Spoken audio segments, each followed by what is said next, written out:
नमस्कार मंडळी.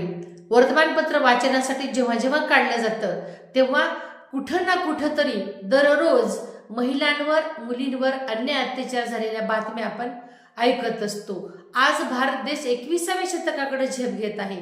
भारत देशाने औद्योगिक आणि तांत्रिक क्रांती मोठ्या प्रमाणात केलेली आहे, पण तरी सुद्धा इतक्या मोठ्या प्रचंड प्रमाणात असलेल्या आधुनिक विचारांच्या देशात सुद्धा आज महिला सुरक्षित नाही.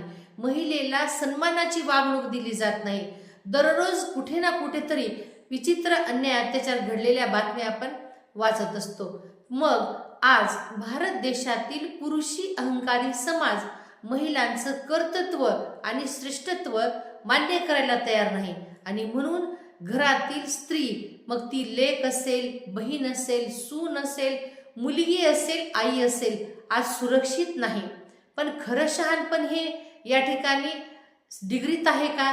खरं शहाणपण हे बुद्धीवर अवलंबून असतं का?